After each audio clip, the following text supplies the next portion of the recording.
In the beginning, God created a perfect world, a paradise known as the Garden of Eden.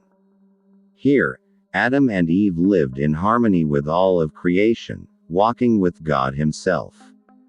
But amidst this beauty, a dark plan was unfolding.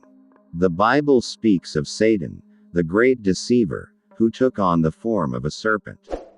He observed Adam and Eve from a distance, watching closely. But why did Satan choose to approach Eve instead of Adam?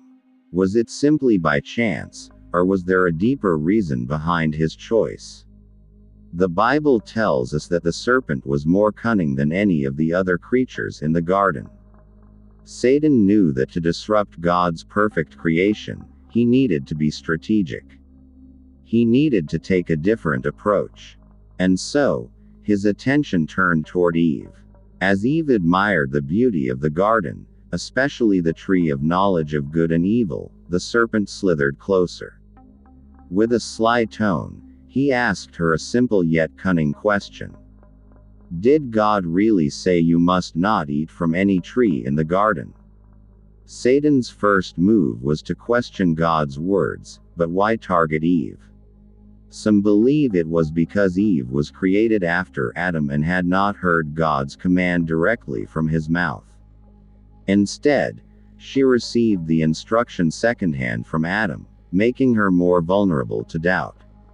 Eve, intrigued, responded thoughtfully, "We may eat from the trees, but not from the tree in the middle of the garden.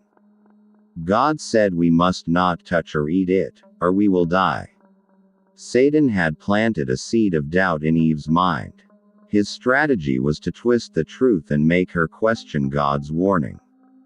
By engaging with Eve, Satan targeted someone who, in this moment, appeared to be more curious and reflective than Adam.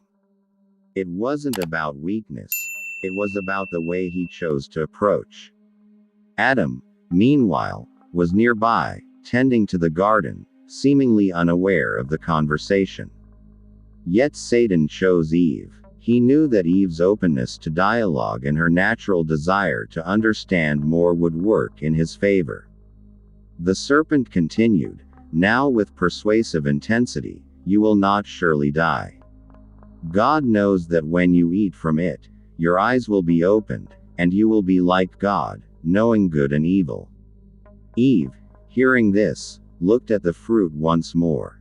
She was conflicted, yet the thought of gaining wisdom and understanding captivated her. Her desire for wisdom, a desire that wasn't inherently wrong, was being misled by the serpent's lies. Eve examined the fruit, and then, finally, she took a bite. In this moment, Satan's plan had succeeded. Eve, moved by the serpent's deception, took the first step. By approaching Eve, Satan not only deceived her but also set the stage for Adam's fall. Eve offered the fruit to Adam, and without hesitation, he too ate from it, sealing the fate of mankind. Though Adam was not deceived directly by the serpent, he chose to eat the fruit given to him by his partner. The serpent's decision to approach Eve first was not a random choice. It was a calculated move to exploit human relationships and bring about disobedience through subtle influence. In the aftermath, Adam and Eve realized their nakedness. They hid from God, their once vibrant garden now shadowed by guilt and shame.